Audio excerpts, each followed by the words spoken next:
আসসালামু আলাইকুম। JN cooking and ভ্লগের আজকের পর্বটি দেখার জন্য আমন্ত্রণ রইল। আশা করছি কাছে দূরে সবাই অনেক বেশি ভালো আছেন। ম্যাঙ্গো মিল্ক পুডিং তৈরি করব আর সাথে দেব ড্রাগন ফল। তো রেসিপিগুলি ভালো লাগলে চ্যানেলটাকে সাবস্ক্রাইব করে সাথে থাকবেন আর ভিডিওটা দেখার শুরুতে একটা লাইক দিয়ে দিবেন। তো এখানে একটা আমকে আমি প্রথমে কুচি করে নিয়েছি এবং আমের পিউরি তৈরি করে নিয়েছি। এই আমের পিউরির সাথে 2 টেবিল চামচ পরিমাণ চিনি দিলাম এবং 1 টেবিল চামচ পরিমাণ আগার আগার পাউডার ঠান্ডা অবস্থায় আমের পিউরির সাথে মিশিয়ে দিলাম। আমের পিউরির সাথে 1 কাপ পরিমাণ পানিও দিয়েছিলাম, অর্থাৎ এই আমের পিউরিটা 1 কাপ পরিমাণ হতে হবে এবং এই পিউরির সাথে চিনি আর আগার আগার পাউডার ঠান্ডা অবস্থায় প্রথমে মিশিয়ে নিয়েছি। তারপর আমরা চুলোতে দিয়ে দিয়েছি। চুলায় এভাবে প্রায় 7 থেকে 8 মিনিট নেড়ে নিতে হবে।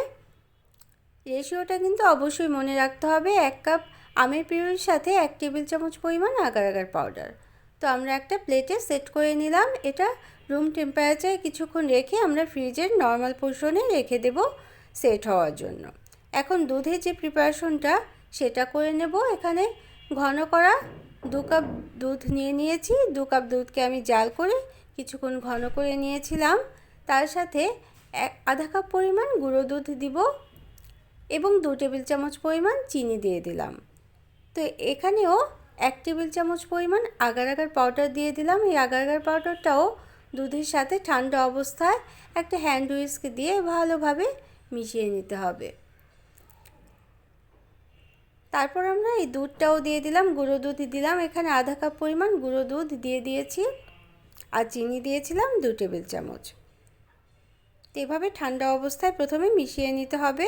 তো আমের যে জেলোটা আমরা ফ্রিজে নর্মাল পোর্শনে রেখেছিলাম সেটা কিন্তু খুব ভালোভাবে সেট হয়ে গিয়েছে। এভাবে করে কেটে নিতে হবে এবং কেটে যে পাত্রে আমরা এই পুডিংটা সেট করব সেই পাত্রের মধ্যে বা সেই ট্রের মধ্যে আমরা এভাবে করে দিয়ে রাখব।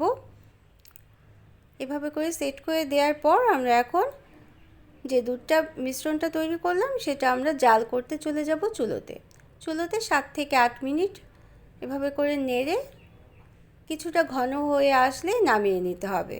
নামিয়ে রুম টেম্পারেচারে কিছুক্ষণ ঠান্ডা করে নিয়ে আমরা আমের যে জেলোটা তৈরি করেছি তার উপরে ঢেলে দিতে হবে এই দুধের মিশ্রণটা। এই কাজটা কিন্তু খুব অল্প সময়ের মধ্যে তাড়াতাড়ি করে নিতে হবে। প্যানে যদি রেখে দেওয়া হয় তাহলে কিন্তু প্যানেই জমে যাবে। এজন্য আমের পিউরির মধ্যেই বা আমের জেলের মধ্যেই দিয়ে দিতে হবে সাথে সাথেই। তো আমরা এখন ড্রাগন ফলের যে একটা লেয়ার তৈরি করব সেটা তৈরি করে নিচ্ছি। এখানেও 1 কাপ পরিমাণ নর্মাল পানি দিয়ে দিলাম, চিনি দিলাম পরিমাণ মতো, 1 টেবিল চামচ চিনি দিয়েছি। চিনিটা আপনাদের পছন্দ মতো কম বা বেশি দিয়ে নিতে পারেন এবং 1 কাপ পানির সাথে 1 টেবিল চামচ পরিমাণ আগার আগার পাউডার দিয়ে দিলাম। তো ঠান্ডা অবস্থায় প্রথমে এভাবে হ্যান্ড হুইস্ক দিয়ে আমরা মিশিয়ে নিয়েছিলাম। তো আমরা দুধের যে মিশ্রণটা এটাও কিন্তু আমরা ফ্রিজে নর্মাল পোর্শনে রেখেছিলাম। তো নামিয়ে নিলাম। আমের জেলের উপর দুধের মিশ্রণটা যখন দিলাম রুম টেম্পারেচারে কিছুক্ষণ রেখে তারপর ফ্রিজে নর্মাল পোর্শনে রাখার পর খুব ভালোভাবে জমে সেট হয়ে গিয়েছে। তার উপরে আমরা ড্রাগন ফলের কুচিগুলো এভাবে করে দিয়ে দেব। তো এখন প্যানে এভাবে করে পানিটা জাল করে নেব। আগার আগার পাউডার দিয়ে পানিটা এভাবে কিছুক্ষণ জাল করে নিয়ে হালকা ঠান্ডা করে আমরা এই মিশ্রণের উপর দিয়ে দেব এবং রুম টেম্পারেচারে কিছুক্ষণ রাখার পর আমরা ফ্রিজে রেখেছিলাম। ফ্রিজে নর্মাল পোর্শনে 20 মিনিট রাখার পর জেলোটা খুব সুন্দরভাবে সেট হয়ে গিয়েছে। আমাদের পুডিংটাও সেট হয়ে গিয়েছে, তৈরি হয়ে গিয়েছে। তো আমার রেসিপিগুলি যদি ভালো লাগে লাইক, কমেন্ট এবং শেয়ার করে নিতে পারেন ফ্রেন্ডস অ্যান্ড ফ্যামিলির সাথে। যারা প্রথম চ্যানেলটিকে ভিজিট করছেন তারা চাইলে চ্যানেলটিকে সাবস্ক্রাইব করে বেল বাটনটাকে প্রেস করে অল অপশনটাকে সিলেক্ট করে দিতে পারেন। যারা এতক্ষণ আমার সাথে থাকলেন তাদের জন্য রইল অসংখ্য অসংখ্য ধন্যবাদ। সবাই অনেক বেশি ভালো থাকবেন, আমাদের জন্য দোয়া করবেন। এরকম আরও রেসিপি পাওয়ার জন্য চ্যানেলটাকে সাবস্ক্রাইব করে সাথে থাকবেন। Thanks for watching. Allah Hafiz.